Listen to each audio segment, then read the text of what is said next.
steal our hope, to blind our eyes. He whispers fear, he wields the sword, but he cannot silence the living word. Every drop of blood becomes a seed, every broken heart cries out a creed. The gates of hell will not prevail, God's truth will stand, it will never fail. From martyrs to saints, their crowns are won, their witness shines like the rising sun. The enemy strikes, but heaven proclaims, the faithful are lifted, God knows their names.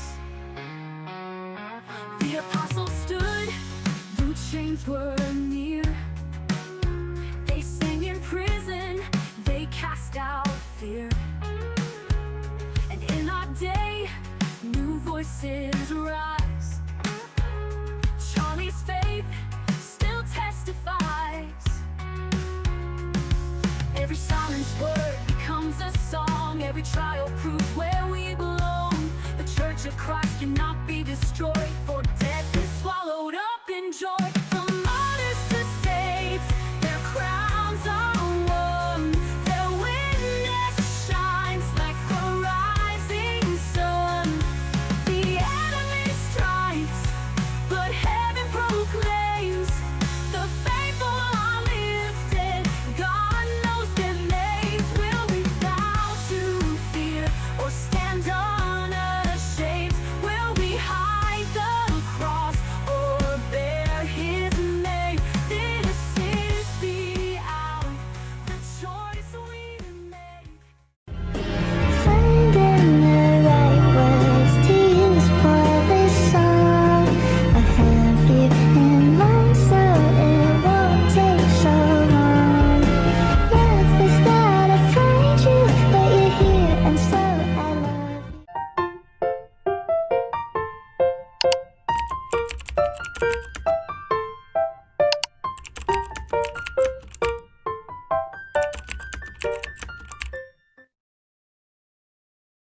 Good morning. Sorry, morning mucus. Anyway, good morning. Guess what today is? I make banana bread today. Yep, today is banana bread day. I have to clean the kitchen first. And then after the kitchen is nice and beautified, I will then collect all of the ingredients I need for the most delicious banana bread in the whole world. And then I make banana bread. And then I make the drizzle for the top. And then I wrap it and wait for Donna Summer to come home. He'll come home and he'll smell banana bread throughout the whole house. And he'll be so happy. Yeah. Yeah.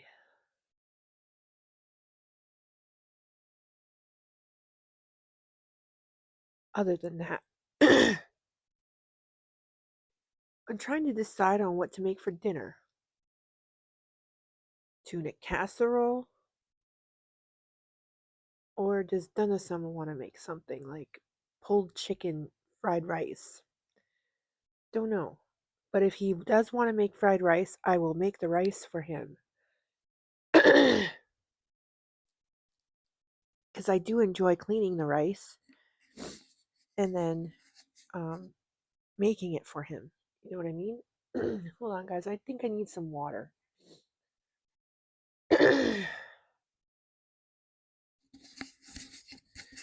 I'm going to clip this here and see if water will help my mucus issues.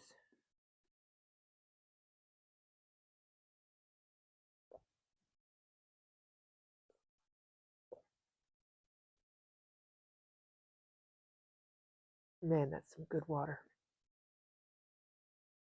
I make my water pink because I don't really like the taste of regular water.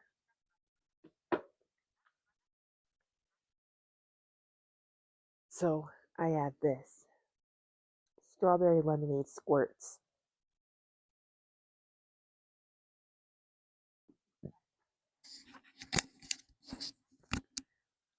So it tastes better. It actually helps me drink more water.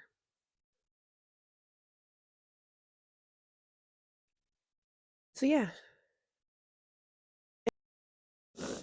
And then later, after I'm done banana bread, we're going to be reading chapter 1 of The Excellent Wife. Don't worry, I'll be able to do it today. I won't disappear on y'all. I promise. You guys want to see my new Bible?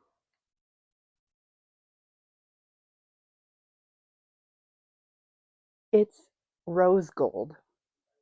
Isn't it beautiful? And I got the perfect tabs for it too. Rose gold tabs. Anyway. It's so beautiful. Like, look at this.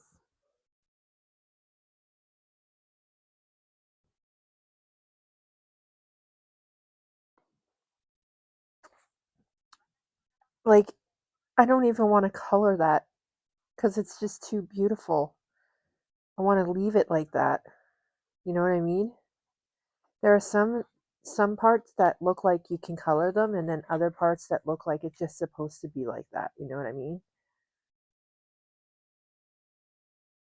And the pages are so soft.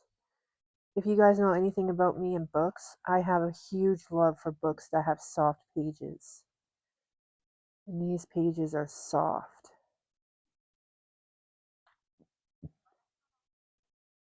See what I mean? This looks like it's able to be colored. It looks perfect for coloring, right? And then there's pages like, I'll show you one.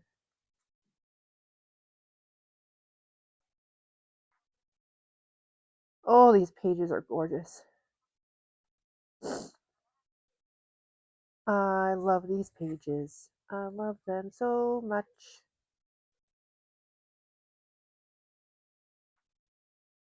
And then there's pages like this that look like it's not meant to be colored. You know what I mean? Oh man, that's gorgeous. That's so beautiful. Like, how would I color that? I don't even want to because it's just so gorgeous by itself. I mean, technically I could, but I think it would ruin it.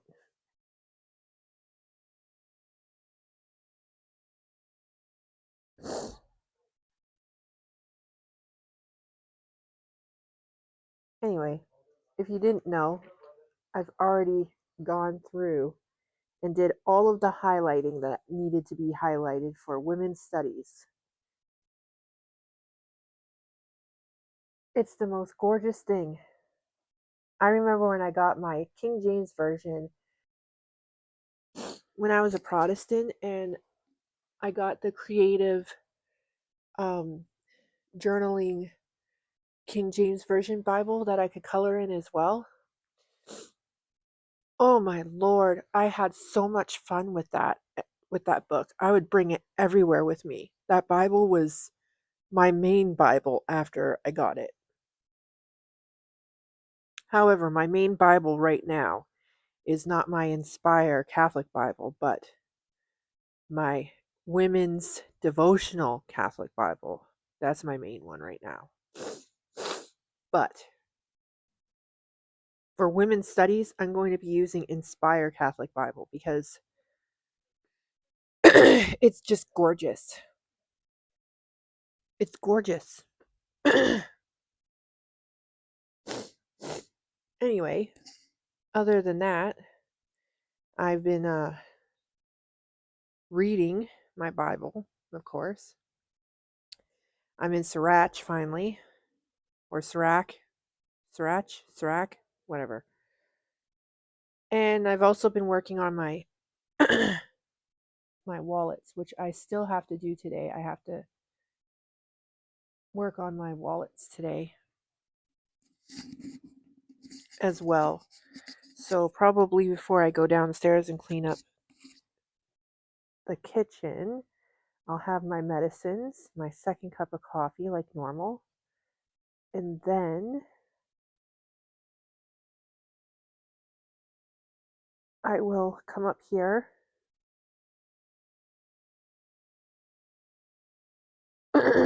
finish sewing this one that I'm almost finished. I have to sew the lip right here, this part, and then I have to lift it up like this, sew the sides, down the side, down the side. Then I have to add the button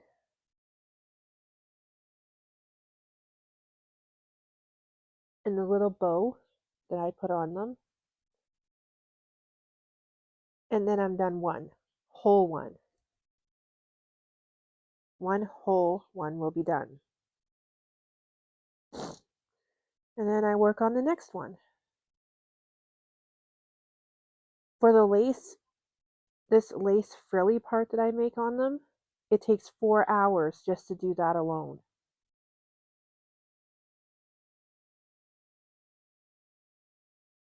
Handmade gorgeousness. Look at this. Isn't that beautiful? Isn't that beautiful? It can hold coins, cards, money.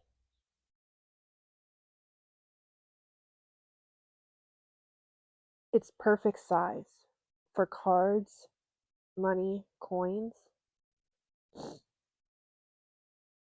I use mine, as you guys know.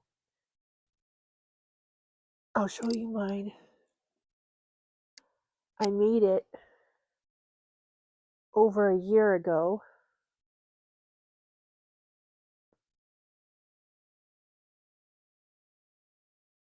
You want to see what I put in mine? A bunch of stuff. Cards.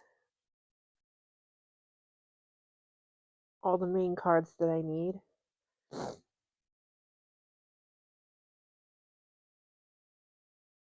And it's perfect size for cards.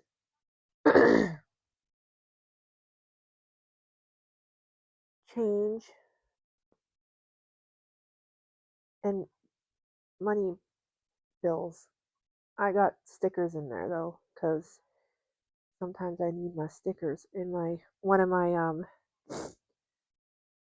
bookmarks that I made.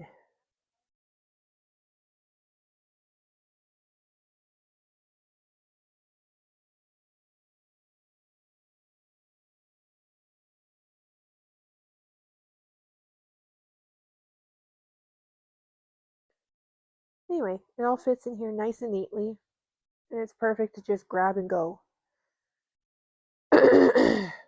Although I use it like all the time. It's like my main wallet now. And that's what these ones are made to be, main wallets. So I'll finish this one later on today.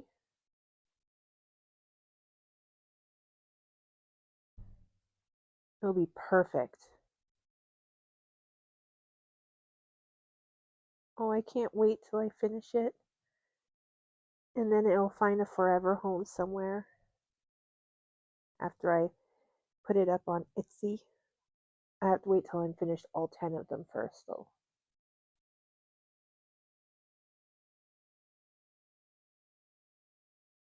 They're so gorgeous, aren't they? Oh, this one's a little bigger. Let me just check to make sure the cards can fit in this one.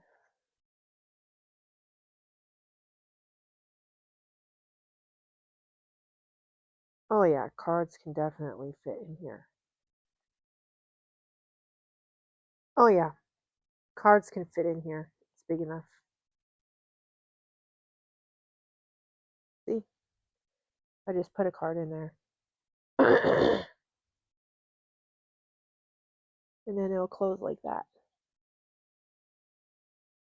So it's perfect.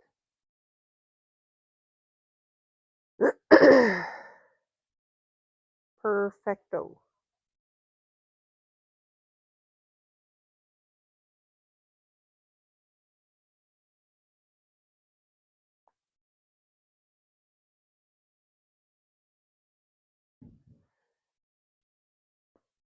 So I'll finish that up later today.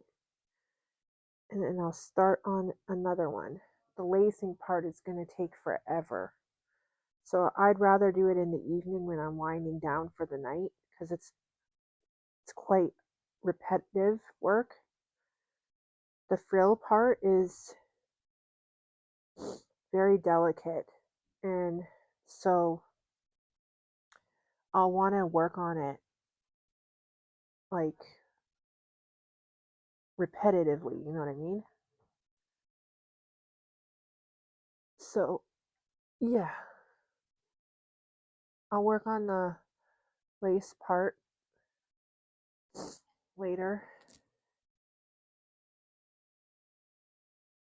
My little stuffed animals, I have them everywhere.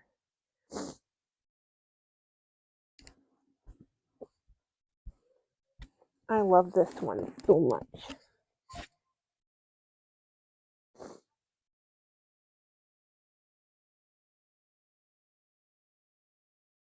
Okay. Okay. So right now it's time to get my medicines. Second cup of coffee. Then I'm going to get dressed and clean and tidy the kitchen. And then prepare for banana bread. I have to wash some dishes, I'm pretty sure. The ones that I really need. Oh no, I have that big bowl that I use. The big red one. But I need to make sure that I have all of the ingredients separated into separate dishes. You know what I mean? And then dump, dump, dump. Mix, mix, mix. Pour, pour, pour. And then put it in the oven. So you guys will see the time lapse of that one. And then also snappy snaps of me putting it in the oven and take. Anyway, you guys will see snappy snaps of me putting it in the oven and taking it out of the oven, and of me making the drizzle, and then me drizzling, of course. And then after that,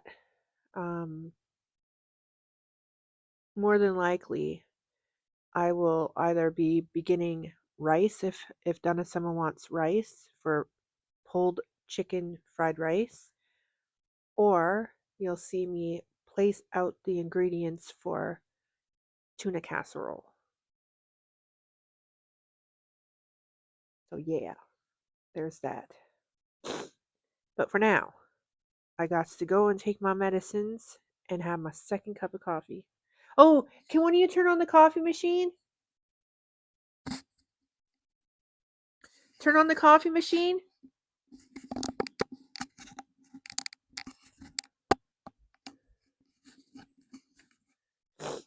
All right, y'all.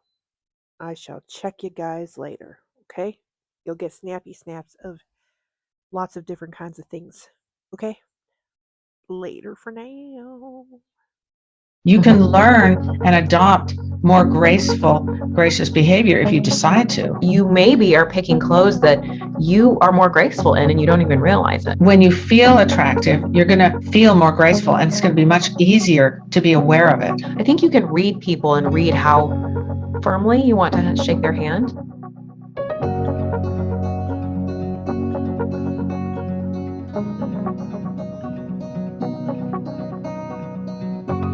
Hello everyone, welcome back to the Fascinating Womanhood channel. On our channel, we talk about everything that has to do with developing femininity and building strong, long-lasting, loving relationships. I am Sherry Lynn, and I'm here with my mom, Dixie Andelin Forsyth. Hi. Hi. So welcome back to our Ladylike Behavior series. We're doing this series for all of our ladies who have been asking us so many questions on reclaiming their femininity and really trying to cultivate that in their lives. So this series is dedicated to them. We're going through some sections in Dixie's book, Fascinating Womanhood for the Timeless Woman, that talk about ladylike behavior, and we're breaking it down just a little bit more for everyone to take each point and really clarify it. Today, we are talking about physical grace. So I think about a lot of different things when I think about what physical grace means. What does that mean to you? Physical grace has to do with the way you move, the way you speak, the way your hands move, the way you carry yourself.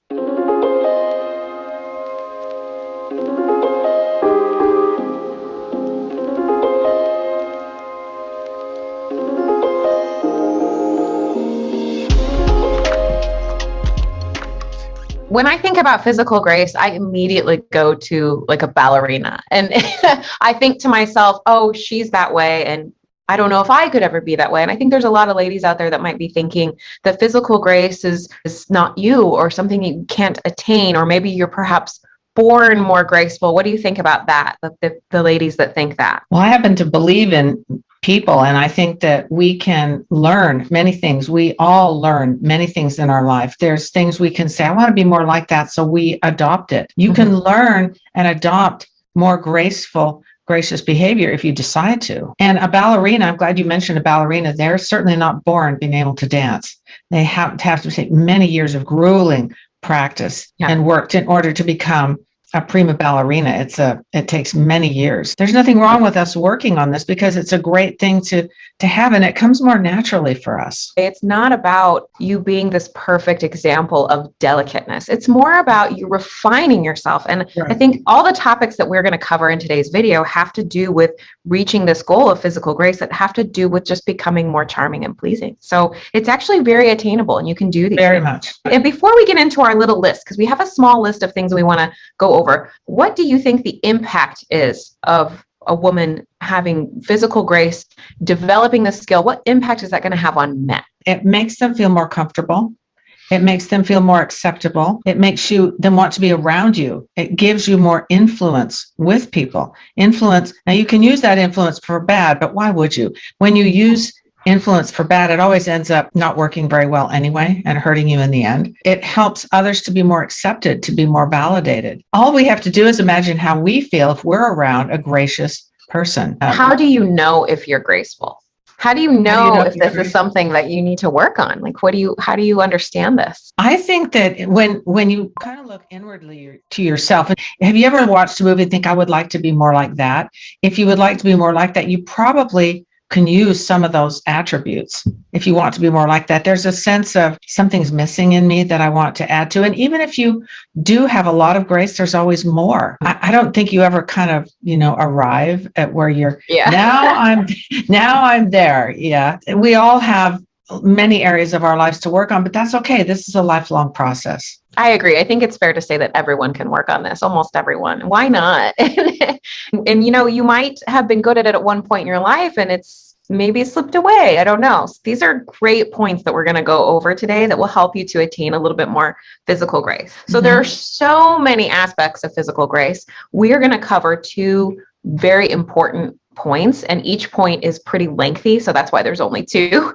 So we're going to talk about hair and your appearance, which is the more obvious one probably, and then we're also going to talk about posture and poise, because part of physical grace is your conversation skills, but we talked about this and we realized that conversation skills was its own video. So we're only going to discuss these two parts of physical grace because there is just so much that we want to cover. So getting into appearance, we've done lots of videos on appearance. I think we just did one that was touched on it a little bit for singles. We also did a body language video, but we want to talk about appearance in terms of physical grace and how it kind of goes together. First note about appearance is dressing for your body. Why is it important, and why does that relate to physical grace, to dress for your body? Have you ever put on something and you just feel really good in it? You feel attractive. You feel like it's flattering.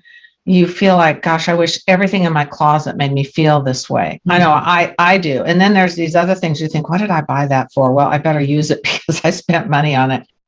Those things that make you feel that way are probably things that do look good on you, that do flatter you. Learning about that is really kind of a skill, because some people more naturally know on the rack what will look good on them, and others of us don't.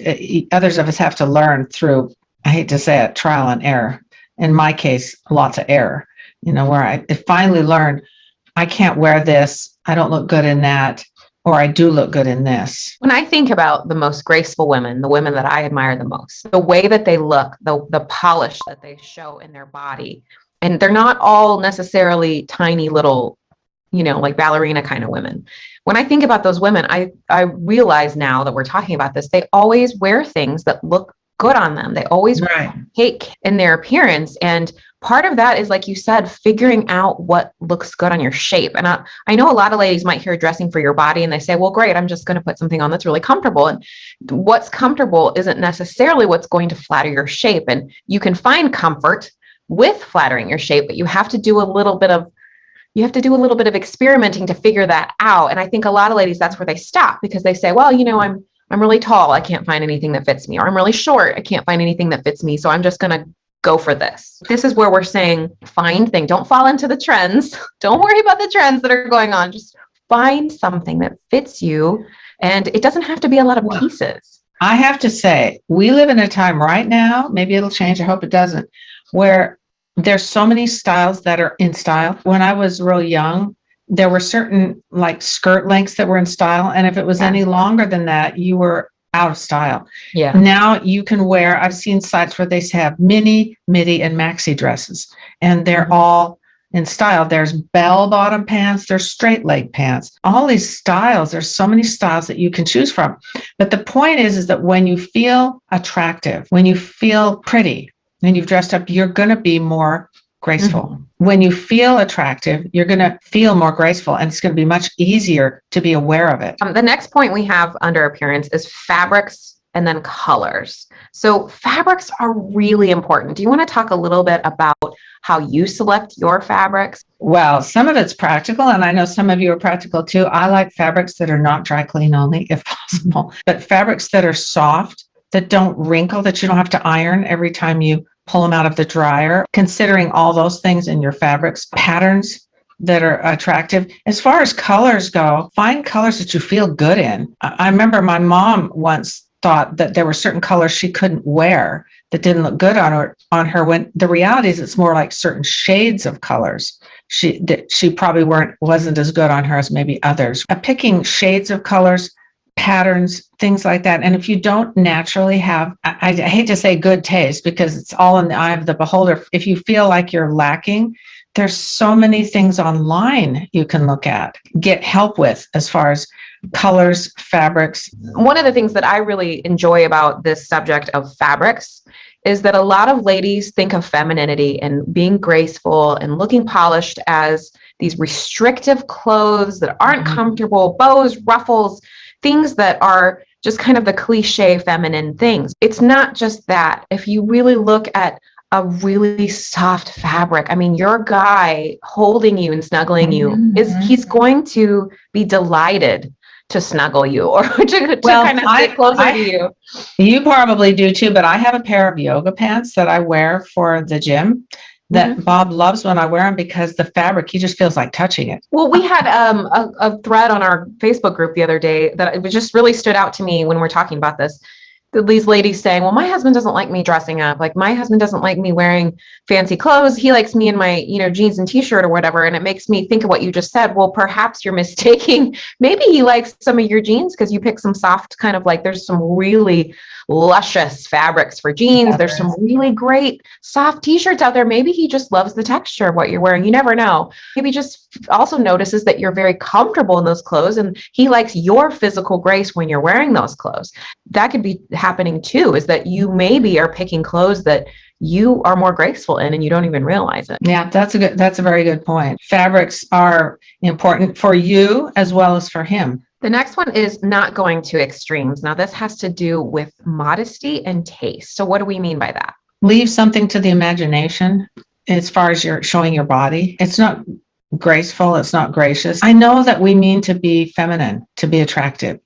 And I think that's the goal with all of us. And it depends on the person. If some people are more well endowed than others, and it doesn't take much for them to look like they're spilling out. You know what I mean? And others, it's just different. Well, but leave something to the imagination as far as what you show in your body. I like what you're saying about, the dressing for your size. A tall lady is not going to be able to get away with the shorter silhouettes as the shorter lady. And you just need to find that balance for you. But showing a ton of skin, whether it's, appropriate for you or not, I don't know. I think just being really thoughtful about how much skin you're showing, because a gracious lady, when you think about lady, we're talking about ladylike behavior. A gracious lady is not going to be showing a ton, and it's okay to show a little, and it's okay to, like we said earlier, dress for your best part. So if you have a tiny waist, or you have tiny or long lean legs, or whatever it is, everyone has a best part of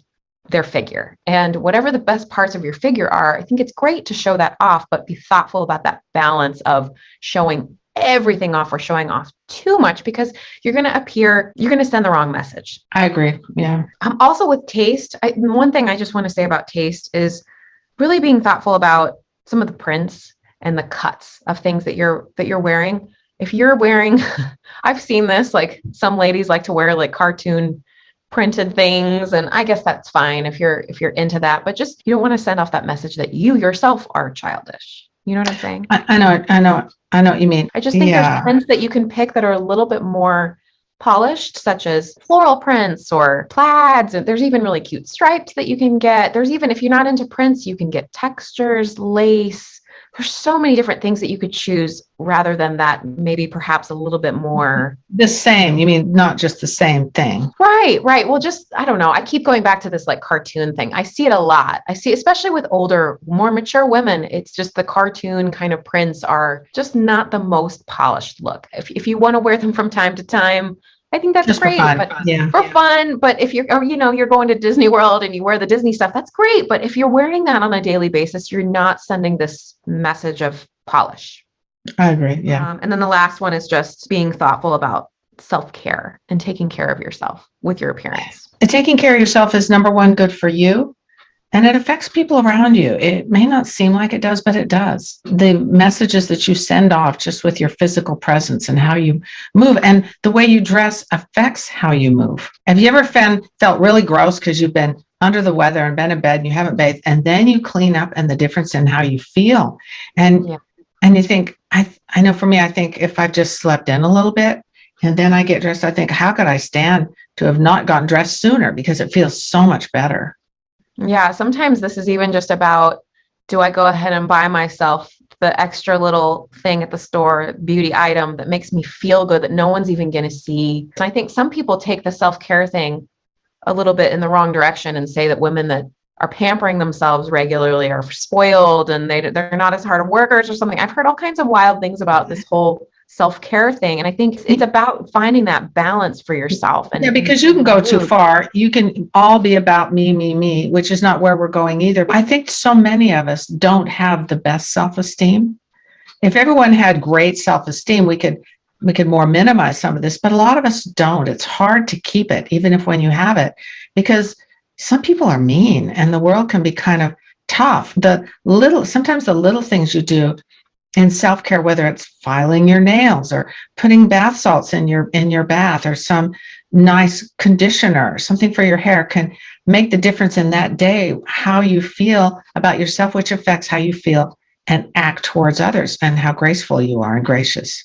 When I think about physical grace, one of the people that I just constantly am looking at out there right now is Kate Middleton. I know a lot of our ladies love Kate Middleton. And the reason why I thought of her just now is you mentioned something about just self-esteem. And when I think about her and all the things that she goes through, her courage, and every big public appearance that she does, she just shows this amazing courage. And I think to myself, there's no way she's not taking care of herself. There's no way and I know she works really hard too, but she's a mom and she obviously has tons of help, but she could easily just let go of herself. She could easily become, an addict or something. There's so many things that could happen to her because of all the pressure she's under, and she doesn't. She chooses to be better than that. And I always I'm amazed at how graceful she is and how much of a lady she is. When you think of somebody in her position, she wasn't raised like that. So she was kind of adopted into the royal family, but everywhere you go, people snapping photos of you. I think that would get very old very fast. And she, even though that looks like candid, she's always smiling. She's always smiling. She always looks like she has taken such great care in what she is wearing, how she looks. And I know she has help with that. And I know there are rules, but like I said, you even just said, she could easily be annoyed with things. She could snap. There's all kinds of mistakes that she could be making, and she's choosing this other direction. And I have to commend anybody out there that is going through something tough or is constantly, I mean, sure, all of us are probably going through something, and pushing through that and taking the higher road. There's something to be said about that. Well, there's other royals around the world that aren't as good at it as her, and they're in the spotlight too. So True. they don't all rise to the level that she has. Whether she's in just jeans, whatever she's doing, she always looks polished.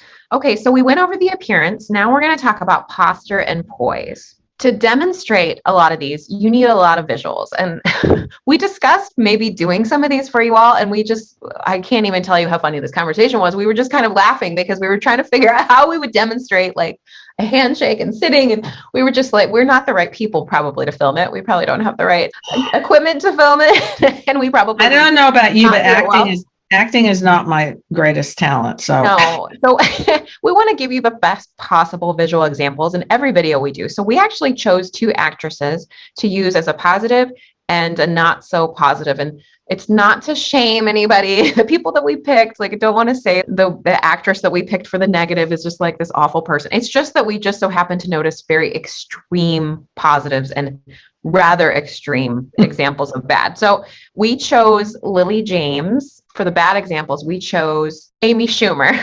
I love Amy Schumer. She's funny. She's not my humor per se, but I do think she is funny and she's really talented. But the reason why we picked her is because she's just very extreme with her mannerisms. And I think she demonstrates it probably on purpose for comedy, but it's just an example to show you what it looks like when you're not. Because she's doing it for her business, right? But people actually do that and they're not on stage.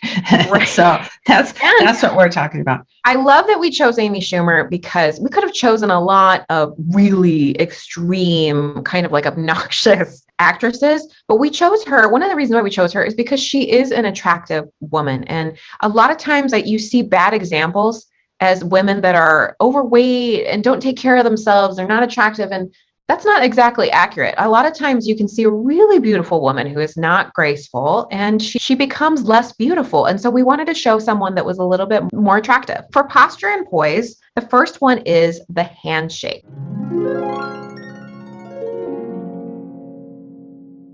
You know, there's people disagree sometimes on this. I think when you shake someone's hand, nobody wants the dead fish handshake. Have you ever got that? Oh, that's the worst. And from anyone, it's not good. And some people think, oh, it's feminine. Nobody likes that. I don't like it. But then there's also the grip that feels like it's going to bring the other person to their knees. You know, you have to kind of shake your hand afterwards. And then there's the pumping one. Where you just pump their hand up and down. And how would you describe a ladylike handshake? It's confident, not real long, not fishy. It's the way you offer your hand too. Fishy like dead fish. Right. No, I totally know what you mean. I can't stand the dead fish handshake. That's the worst. Well, in the places that I've worked, you know, I had to shake the hands of so many men in the office that I worked in. And I remember feeling kind of like when I saw the person, it gave me an idea of how I should shake their hand. I know that sounds probably crazy, but I feel like when I went to shake the hand of like the CFO guy who was rather intimidating, I felt like I wanted it to be just a tiny bit firmer than what I normally do. I just felt it. I think you can read the person. Whereas the assistant down the hall, I went a little bit lighter. I don't know why. It was just intuitively with their personality and how they were. But I think you can read people and read how firmly you want to shake their hand. Well, and if it's somebody that you know that you have affection for, but not so much that you're going to hug them, you might do this and then put your hand over it, two hands. And it depends on the person. You wouldn't do that with the CFO. Yeah, if it's a man that you're meeting for maybe a date, I think you want to definitely work on that, perhaps practice it ahead of time, because you don't want to go into it and have the dead fish and then go, oh, whoops, I was supposed to do it firmly. And you want it to be confident. I like what you said about that. That's the best word for it, is confident. And then the next one is sitting.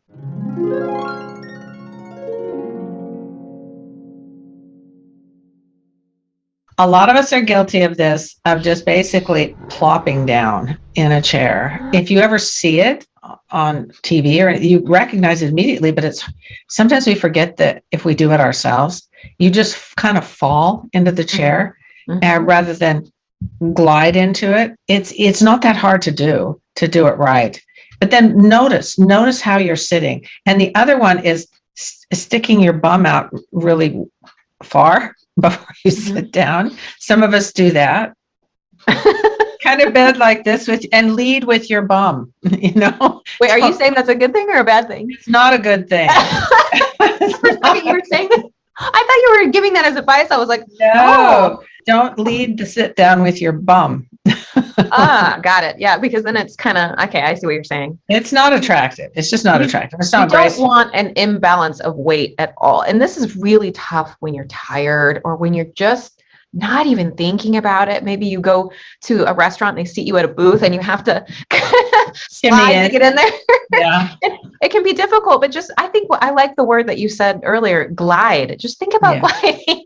All you have to do is notice yourself doing it, practice it a couple of times. It's not that hard.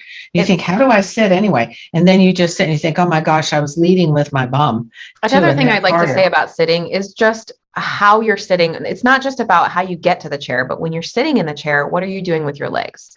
A lot of ladies, you know, especially when you come home and you're just tired after work, or maybe you're relaxed after your kid's gone to bed and you're sitting down, your legs being open or crossed like a man. Crossed like guys do, where it's just like straight like this. Cross. Even just having them open, even your knees just being open. I'm not saying that you literally have to sit with them touching, but just being aware of how you're sitting with how are your legs looking, especially us ladies that might have, you know, not the smallest of legs. It's going to look even more masculine if you have a little bit bigger, like I have a little bit bigger legs.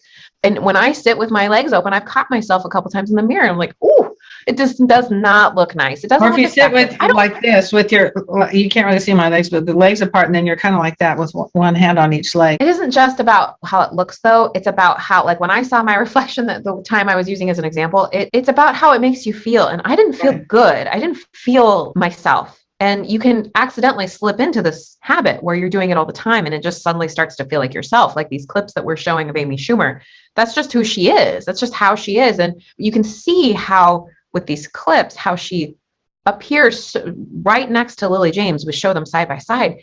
Who feels more polished? Who feels more graceful? Who looks like they have stronger self-esteem? Lily James, it doesn't matter what movie she's in. It doesn't matter what role she's in. You know, we can show her in jeans in the movie Yesterday, and then we can show her in Rebecca or Cinderella. It doesn't matter what she's wearing. She still acts the same way no matter what role she's playing, what she's wearing, because that's just the role. That's just who she wants to portray. I don't know if that is who she is in her real life, but in her roles, she is consistently very ladylike. Whereas then you show Amy Schumer, every role she does, same thing. She is very unladylike.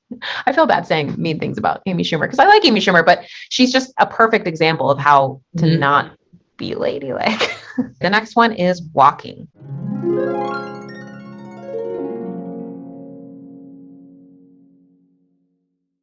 Walking is something that we can definitely do something about. Have you noticed some people kind of clunk or lumber, or they move like a locomotive, and you don't have to do that. And the easiest thing that I do is when I go into a store, you can always see your reflection and notice how you're walking, and you can correct it. Or in a mirror, not a mirror, the window of a store, you should walk past your reflection and you can see, and you notice your posture, your stride. And this is where I think what you're wearing also comes into play. If you are constantly wearing tennis shoes, fine, but how do you walk in those tennis shoes? Or boots. If you're constantly wearing boots tend to, I don't know why, but a lot of us ladies kind of clunk a little bit more in boots. Walking with your legs far apart. You're going to see that in the Amy Schumer clips. She constantly walks with her legs far apart. That is kind of adopting a bit more of a masculine look to your walk. And it's going to make you feel more masculine. It's going to make you look more masculine if you're walking with your legs apart. Whereas you show these clips of Lily James, when she walks, doesn't matter what she's wearing. She walks with her legs closer together, and she has a little bit more of a delicacy with her steps. So this is just something you have to practice. Yeah, if it doesn't come naturally to you, you can look and you can correct it in yourself. I think Nicole Kidman also walks very feminine. Every time I see her, she's no matter what she's in, she always does. I feel like the ladies that are slimmer, I don't know, they always tend to just look more delicate. This can be tougher if you are a heavier set woman. You almost might have to work a little bit harder on it, just because I hate to say it, but I mean, I feel the same way with I have like bulkier legs. It's just naturally who I am. And I feel like I'm really always conscious of how I'm walking, because I don't want to look, I don't know, I just don't want to look heavy. I guess that's the best word for it. I don't want to walk and look heavy. I want to walk and look delicate. I think of that movie Fantasia with the hippos.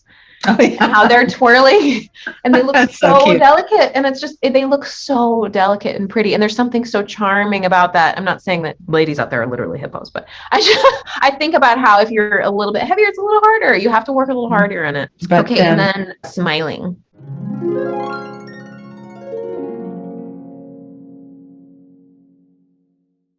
Smiling is important, and some of us are lucky, and when we're not smiling, we kind of almost have an unconscious smile. But some of us, when we're not smiling, we look like we're mad.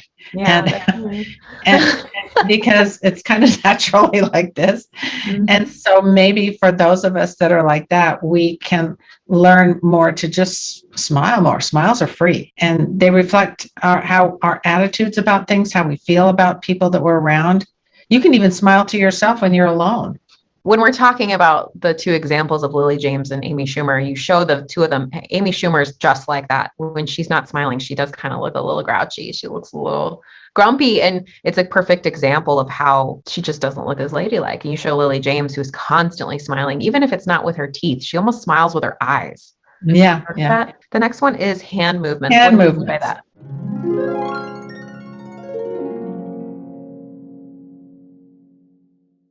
You can be very masculine or very feminine in your hand movements. It's a perfect way to show gracefulness, is the way you move, the way your hands move. And I've noticed that sometimes female politicians try to mimic like men. Yep. They do this thing, sharp, jabby kind of movements, and maybe they think that that's more power, a power thing. I don't know, but it doesn't really suit women very well. We have a different. Feminine power is different, and it's much more powerful than us than masculine power. So feminine power is part of this whole thing with gracefulness. And the way you move it can be mesmerizing and almost magical to men. Practice your hand movements, the way you pick up something. Just notice it. And you don't have to look in a mirror, because you can see your own hands. I think it's just about thinking about heavy versus delicate. And smooth versus mechanical. And robotic. I don't know about you, but me personally, when my nails aren't, like right now, they're not really done. Mine are when terrible. My nails are not done and they're chipped, I almost have a tendency, I don't mean to do this, but I have a tendency to kind of hide them. And when they are done, I just have a tendency to kind of do a little bit more with them. And I feel more delicate when my hands are, I'm not saying that you have to have this perfect manicure all the time, but keeping them looking like, I just did a bunch of yard work yesterday, and you can see it. My nails, they're all like kind of like taking a beating. And this goes back to what we were talking about earlier with self-care. Taking care of your nails is going to make you have a little bit better hand movement. It's just about those small gestures, those tiny details in your hands. And the way you use them, like the way you push your hair back, or the way you brush something out of your face. You can practice these things and they become habit. Then we have blushing. This one is really not discussed. If you look up physical grace on the internet, this is probably one you won't see very much. And I think that's what makes this list a little bit more unique.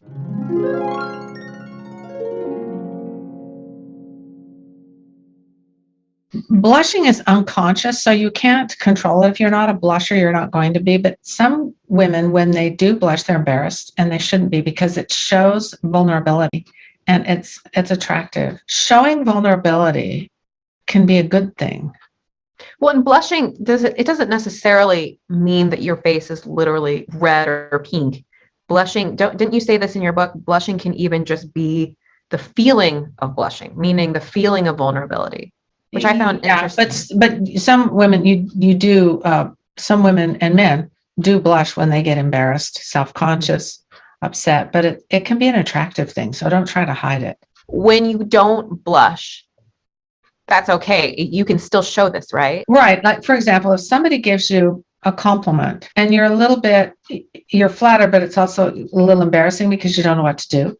And there's a feeling that if you were a blusher, you would blush. That feeling of kind of lowering your eyes is attractive. So it's really about the vulnerability of it and not being afraid to let yourself have those moments of vulnerability, because it contributes to your physical grace. Is that what you're saying? Physical grace, which contributes to your attractiveness. And then the last one is tone of voice.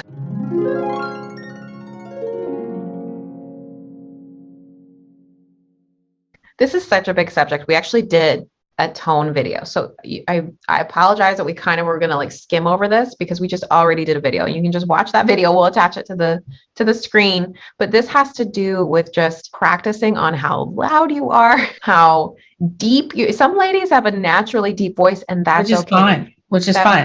That's where we talk about how loud you are. This goes back to the same thing we keep talking about. Do what's right for you and your body, with dressing for your body. If you're tall, if you're short, same thing with your tone. If you tend to talk really quickly, if you tend to be a speed talker, if you tend to talk too much, that all is involved with tone. Well, and there's a word that Bob uses when he hears a woman that's particular, that really gets to him, is the word shrill. He doesn't like ta, te, ti, to, tu. Ta, te, ti, to, tu. And you can control those things. And it's showing the examples with Lily James and Amy Schumer. I'm so glad we use them, because Amy Schumer has a little bit of a lower, which is fine. She naturally has a little bit of a lower tone, but she not only uses the lower tone and goes fast a lot, but she also uses kind of sarcastic tones, and she uses a lot of language. So you combine the low, talking fast, the sarcasm behind what she's saying, and then combine that with a lot of the foul language that she uses. It's just the most perfect example of unladylike tone. Wow, I did not apologize. Are you serious right now? Whereas you go to Lily James and she doesn't talk like that. How am I supposed to know? How am I supposed to know anything if you don't tell me? I think tone is just so powerful, and we don't even realize how powerful it is. We don't even realize when we are not watching our tone. Again, don't mean to skip over this tone subject too much. We just did that video, and it just is like so detailed with tone. So definitely watch that one if you want to learn more about tone. I think this is something that is so doable for any of us to practice these things. You can change anything you don't like about it relatively quickly, and people aren't going to say you become a different person. You'll just be more charming. Right. Well, thank you so much for watching, and don't forget to hit like and subscribe on our videos. It helps our channel grow. If you can do that for us, we really appreciate it.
The ultimate sign, love poured out, eternal divine. He showed us the way, the cross to embrace, to live as his own, unashamed by his grace. In a culture of death, we choose to speak life with faith unshaken. With courage we rise, the enemy trembles when truth resounds. For what God has anointed, he has crowned. God endowed, God crowned. We will not be shaken, we will stand our ground. Heaven's witness, earth resounds. God endowed, God crowned.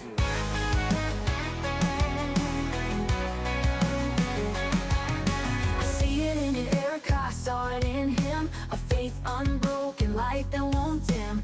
Living examples of truth proclaimed. The legacy burns in Jesus.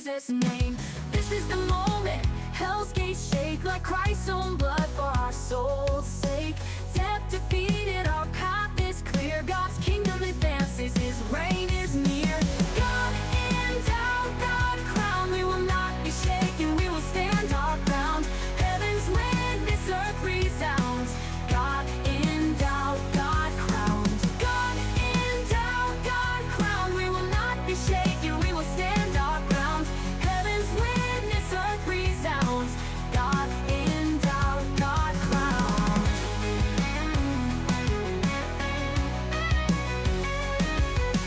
Husbands and wives in covenant stand. Children of promise held in his hand. Turning points fire, a torch reborn in Christ's own power. New saints are born. God endowed, God crowned. Every faithful life is heaven bound. His glory shines, his truth resounds. God endowed, God crowned.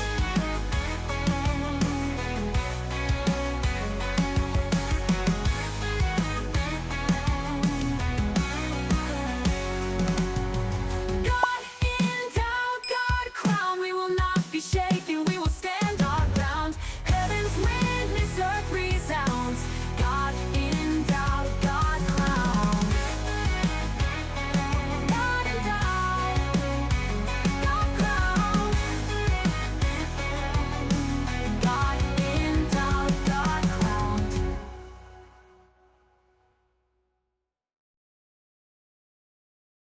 They told me I was outdated, just a shadow of the past. Said long skirts and shawls don't shine, they'll never last. But I don't dress for fashion shows or this world's fleeting.